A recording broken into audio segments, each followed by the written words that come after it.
दीदी, आज रैंप हटाने के लेकर के आप लोग यहाँ बैठक किए थे, उसमें क्या निर्णय हुआ, क्या बातचीत हुआ उसमें? सबसे पहले आपकी चैनल को खूंटी केंद्रीय संगठन समिति के माध्यम से सबको जोहार। आज जो रांची सिरम टोली रेप के मामले में जो यहाँ मीटिंग बुलाया गया था और इसमें रणनीति बनाने के लिए ही विशेषकर हर क्षेत्र से जो लीडरशिप कर रहे हैं यही लोग आया था और इसमें निर्णय लिया गया है 4 महीना से इस रैंप को हटाने के लिए काफ़ी सारा हम लोगों ने प्रयास किया और आप लोग भी हम लोग को साथ दिया है और इस प्रयास से सरकार का कान में जू तक नहीं रहेगा। अपना जो काम करना था वो काम करते रहे, तो मजबूरी हो के हम आदिवासी समाज आगे की रणनीति लेना पड़ा। तो आगे सरकार तो हम लोगों के साथ चैलेंज भी कर रहा है क्योंकि उद्घाटन का भी वो ऐलान कर दिया है, तो इस हिसाब से हम लोगों को मजबूती की तरफ से तैयार होना पड़ रहा है ताकि ये सरना ही केवल नहीं है, इसमें हम सब कोई आदिवासी मूलवासी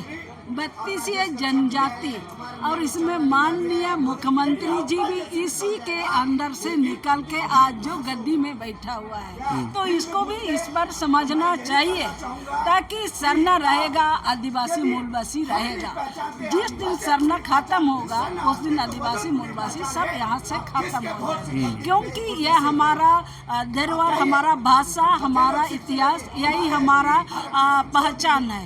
इसलिए हम लोग मजबूर हो के आज निर्णय लेना पड़ रहा है ताकि जिस दिन उद्घाटन होगा उस दिन हम लोग भी उसके लिए विरोध करना होगा। यह काला पाटी बांध के यानी चक्का जाम का इस तरह का जो भी निर्णय लिया गया उस निर्णय को हर गांव हर घर तक पहुंचाने का काम हम लोग करेंगे ताकि इसमें मजबूर होकर हम लोगों को आगे आना ही पड़ेगा।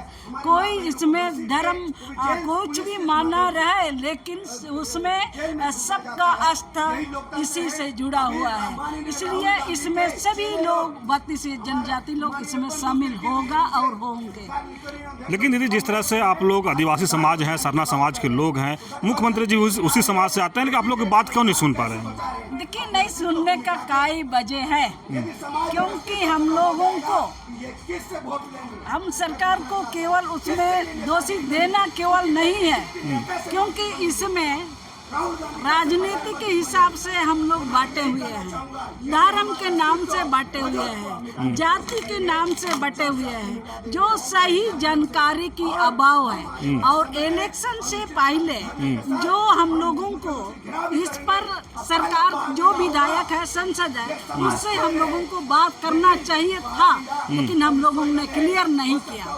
क्लियर नहीं करने के कारण आज हमारे सामने में जो हमारा जो हक और अधिकार के विषय में एक शब्द भी कोई विधायक संसद नहीं बोल रहा है। लेकिन वो जिस ज़्यादा दूर की बात नहीं है, जिस सीढ़ी से हम लोगों ने विधायक संसद को जो चढ़ाए हैं, मुख्यमंत्री बनाए हैं, उस सीढ़ी से उतारने का भी काम हम सब कोई कर सकते हैं। दीदी, आप लोग खुट्टी से आते हैं, खुट्टी में 24 साल या के किला को बीजेपी का ढा दिया आप लोग और जेएमएम का प्रत्याशी जिताया और जेएमएम का सरकार भी बना, लेकिन जिस तरह से आप लोग लगातार आंदोलन करने के लिए विवश हैं, उस पर आप क्या कहें? और आप लोग की आवाज़ आदिवासी विधायक भी नहीं उठा पा रहे हैं। देखिए, उठा नहीं पा रहा है, ये हमारे आदिवासी विधायक और संसद है, बहुत सारा लोग तो जानकारी का अभाव है। हमारा हक और अधिकार क्या है इसके विषय में भी बहुत विधायक लोग, जैसे नाम नहीं लेंगे, बहुत सारा विधायक इसका जानकारी के अभाव है। इस हिसाब से भी विधानसभा लोकसभा में हमारा जो हक और अधिकार, हमारा जो संस्कृति धरोहर, इसके विषय में बात नहीं रख पाया और नहीं रख रहा है, और इसी कारण से हम लोगों को मैदान में उतारना पड़ रहा है। और हमारा जिस दिन विधायक संसद जानकार होगा उसी दिन हमारा जीत भी होगा। लेकिन जिस तरह से महिलाओं को सम्मान देने की बात कहा जा रहा है, मैया सम्मान योजना से, और आदिवासी समाज आप लोग कह रहे हैं कि जिस तरह से, क्या उस पर? देखिए, ये मैया सम्मान योजना चाहे जो भी महिलाओं की सम्मान, हम अभी उस हिसाब से नहीं देख रहे हैं। बिल्कुल आए दिन महिलाओं के साथ साथ अत्याचार शोषण होते रहा है। और इस तरह का मान सम्मान मैया सम्मान योजना देने से ही महिलाओं की समस्या समाधान होगा, ये बिल्कुल कदापि ये नहीं है और नहीं होगा। और मैया सम्मान को देने से पहले अपना समाज के लोगों को शिक्षित करना, अपने समाज के लोगों को अपना मान सम्मान दिलाना, ये सबसे पहला जिम्मेदारी होना चाहिए। लेकिन सरकार ने मैया सम्मान दे के लोगों को एक कुड़िया बना दे रहे हैं और अपना हक अधिकार को ना बोल पाए और ना उसका आवाज़ ना उठा पाए, इसलिए उसका मुंह में गिर डाल। जो आदिवासी समाज आप लोग असंतुष्ट दिख रहे हैं सरकार से, इसका राजनीति पर क्या असर पड़ेगा? इसका राजनीतिक पर ये 30 में सरकार यदि हमारा समाज के लिए यही स्थिति रहा तो 29 में उसको सीधा सीधी उखाड़ के फेंकने का काम होगा, क्योंकि ये 30 साल चाहे उतना साल से खूंटी में बीजेपी का गढ़ था और हम सबों का मेहनत से ये वहाँ बीजेपी को झुकना पड़ा। और ये दिन हम लोगों को जेएमएम को भी दिखाने के लिए हम लोग तैयार है। समय रहते हुए संभल जाता है तो अच्छी बात है, नहीं संभलता है तो उसका नतीजा देखने के लिए सरकार को देखना पड़ेगा। आप ही का सरकार है, आप ही लोग बनाए हैं, फिर आप ही लोग कह रहे हैं कि अब उसका नतीजा देखने को तैयार रहे। तो मेरा समाज है ये हम मान रहे हैं, लेकिन मेरा समाज रहते हुए अपना हक और अधिकार अपना समाज को नहीं बचा पाएगा तो उससे हम क्या उम्मीद करेंगे? ऐसा सरकार से हम क्या उम्मीद करेंगे? ऐसा लोगों को ऐसा सरकार को देखना भी पसंद नहीं करते हैं। परिचय दीजिए। मेरा नाम दुर्गावती ओड़िया है, केंद्रीय सरना संगम समिति के अध्यक्ष खूंटी। जी, आप भी इस बैठक में शामिल थे, क्या निर्णय हुआ? आज हम लोग इस बैठक में निर्णय लिया कि सरकार सोए हुए हैं, जागे, क्योंकि आदिवासी उठ गए हैं, आपको भी उठना पड़ेगा। और अगर नहीं जागे तो आदिवासी कुछ भी कर सकता है। पहले जैसे हमारे भगवान बिरसा मुंडा जो किए वही अभी आदिवासी करने वाले हैं। इसलिए हमें सरकार को भी बोलना चाहते हैं कि ना सोए, आदिवासी के बीच में आए और जागे। परिचय। मेरा नाम बलावती भेंगड़ा, करपा प्रखंड से। धन्यवाद। शब्द हमको बोलना चाहिए। हाँ। चुनाव से पहले जो माननीय मुख्यमंत्री महोदय जी और उसकी जो कल्पना सोरेन जी जिस हिसाब से गांव-गांव जाके हर चर्च में घुस के वोट लिया है, उसी हिसाब से अभी हम लोगों का हक और अधिकार के लिए काम करना चाहिए। और यह अन्यथा नहीं काम करेगी तो आने वाला समय में खूंटी क्षेत्र में पांव तक रखने का जिम्मेवार नहीं होगा। लेकिन यदि आप तो बड़ा आरोप लगा रहे हैं कि चर्च में जाकर वोट लिए तक सरना एकदम लिया है। सरना समाज से वोट नहीं लिए थे? लिया है, सबसे लिया है, लेकिन घर घर जा के लिया है। हाँ। अभी इस तरह का काम करना चाहिए हमारा समाज को बचाने के लिए। अभी क्यों नहीं काम कर रहा है? हर घर जिस तरह का उस टाइम बाजार में जा के अपने आवाज़ को बुलंद किया और अपना वोट मांगा। अभी हमारा आदिवासी समाज इतना आए दिन रात अपना अस्तित्व को बचाने के लिए दिन नहीं समझ रहा है, रात नहीं समझ रहा है। तो उस चीज़ को ये लोग याद करके काम करना चाहिए होगा। बैठक किए थे रैंप के विरोध में, क्या निर्णय लिए हैं उसमें? रैंप के विरोध में हम लोग निर्णय में तो ये आए हैं कि जिस दिन भी उद्घाटन हो, मुख्यमंत्री हेमंत सोरेन जी को बहुत हड़बड़ी है ना फीता काटने का, वो करे उद्घाटन, विरोध उनका उसी दिन हो जाएगा। ये हम लोग का निर्णय है। और उसके अलावा में हम लोग सीएम हाउस घेरने का भी प्रोग्राम बना रहे हैं, तिथि बाद में डिसाइड होगा। और साथ में एक झारखंड बंद का भी, पहले रांची बंद जैसे किया गया था चक्का जाम, उसी तरह से झारखंड बंद भी किया जाएगा। दीदी, सरकार आप ही का मुख्यमंत्री है, फिर भी आप लोग रिपोर्टिंग कर रहे हैं इतने दिनों से, 4 महीने से आप लोग कवर कर रहे हैं इस मैटर को। आप लोग को लगता है कि ये हमारी सरकार है? अगर इसको हमारी सरकार कहा जाता है तो पराई सरकार कौन है? पराई है कौन? पराई तो कोई और, किसको बोला जाएगा? ये हमारी सरकार नहीं है। हमने इन्हें नहीं चुना था, हमने हेमंत सोरेन को चुना था, जो कि आदिवासियत की बात करते हैं। ये आदिवासियत की बात नहीं करते हैं, ये सिर्फ अपनी कुर्सी की बात करते हैं। और जब ये अपनी कुर्सी की बात कर रहे हैं तो ये आदिवासियत की बात कहाँ से करेंगे?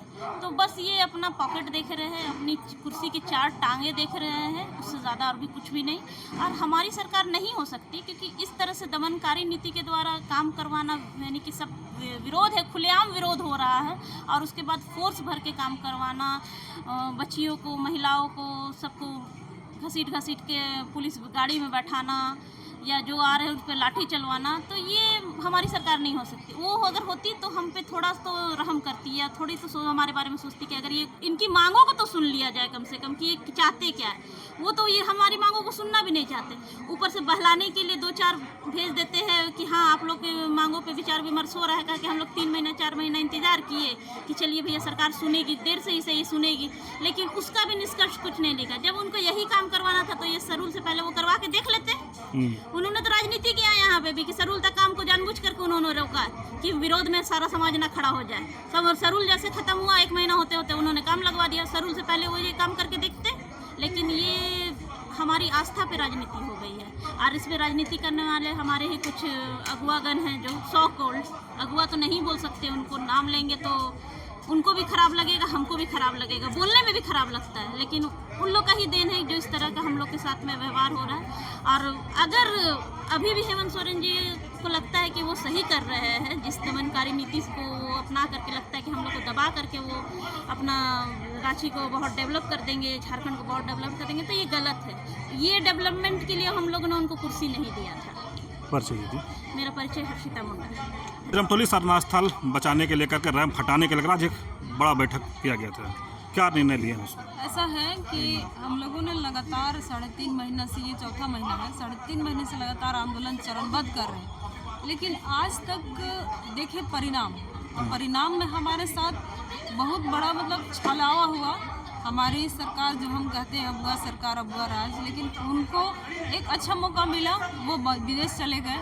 और विदेश जाने के दौरान यहाँ पे ऐसा अपना लॉ एंड ऑर्डर को ऑर्डर दे के गए कि वो बंदूक के नोक पे हमारा सरना स्थल का सीधा मतलब मुख्य द्वार पे रैंप को एकदम कंप्लीट करा दिया। आज वो रंग पेंट में लगा होगा, मतलब 15 तारीख को उनका जो घोषणा है कि वो उद्घाटन होगा। लेकिन देखिए, ये आदिवासियों के साथ जब हम कहते हैं कि आदिवासी अबुआ सरकार है, तो आपका क्या एक भी दायित्व नहीं बनता है कि आप अपना धरोहर को बचाने के लिए एक कोई पहल कर दे, कोई कदम उठा दे? लेकिन नहीं, तो साफ साफ यहाँ पे दिखता है कि सरकार का मंशा ही नहीं है कि आदिवासियों को बचाया जाए, उनका धरोहर को बचाया जाए। आज अगर हम देखते हैं तो आदिवासियों को शिक्षा के लिए, शिक्षा के क्षेत्र में भी वो पीछे है, इसके पीछे भी सरकार का मंशा है। आप क्यों नहीं शिक्षा के ये देते हैं? देते आप यूनिवर्सिटी देते, आप खुद एक आदिवासी है, आपको बोलने को और लिखित देने का जरूरत नहीं पड़ता। लेकिन अगर आप इंतजार करते हैं कि लोग हमको लिखित दे, आवेदन दे, तब जाके हम काम करें, तो हम बिल्कुल आपका विचार में सहमत नहीं करते हैं। और आज हमारा धरोहर लुटाने के पीछे भी हमारा अबुआ सरकार है। आज उनके गठबंधन की वजह से गैर आदिवासियों का देखिएगा इतना साह बढ़ गया है। आज हरमू हाउसिंग बोर्ड में वो ऐसे मतलब एक रैती प्लॉट पे ज़बरदस्ती जो दखल दिहाने मिल गया था, उसमें 3 माँ बेटों को बंद करके रखा है अभी थाना में। अभी हम लोग वहीं जाएंगे। दूसरा आप देखिए, गैर आदिवासी मुस्लिम आपका पिठोरिया में, वहाँ पे भी मारपीट किया। आपका ढुमसा टोली में रातों रात बजरंगबली का झंडा गाड़ा, भी दीवार फांद के। तो किस तरह से लोगों का साह बढ़ गया है ये गठबंधन सरकार की वजह से, क्योंकि सबको पता है कि आदिवासियों के प्रति उनका हित में सरकार सुनेगी ही नहीं। तो जितना शोषण करना है कर दो। अगर अभी भी हमारे सरकार हमारी बात नहीं सुनती या फिर हमारे पक्ष की बात नहीं करती है, तो कल के डेट में हमको लगता है बाकी जो समुदाय है, चाहे गैर आदिवासी मुस्लिम हो या अन्य हो, वो लोग हम लोग को घर घुस गला काट देंगे। ये दिन भी आने वाला है और ये साफ साफ दिखता है। जैसा अभी का रवैया है बंदूक के नोक पे, हमको लगता है वर्दी में पुलिस नहीं है। पुलिस सेवा के लिए थाना खोला गया है, लेकिन वो सेवा नहीं, अत्याचार कर रहा है लोगों पे और खासकर आदिवासियों पे। जहाँ पे देखता है कि ये ज़मीन वाला मामला है, पुलिस वहाँ धड़ल्ले से घुस जाती है। हर जगह पे उनको सिर्फ जातिवाद करना आता है। और एक बात बोल दूँ, थाना में आज तक कहीं पे सरना, चर्च या मस्जिद नहीं होगा, सिर्फ थाना में मंदिर खोल के रखा है। तो ये थाना सीधा सीधा दिख रहा है। हमारा केंद्रीय शरण स्थल को मटियामेट करने में भी केंद्र सरकार का, और ये जो थाना में मंदिर खोल के बैठा है, ये सारे लोगों का हाथ है और हम लोगों को मिटाने का हाथ है। कल का डेट में हम म्यूजियम में आने वाले हैं और यही सत्य है। परिचय।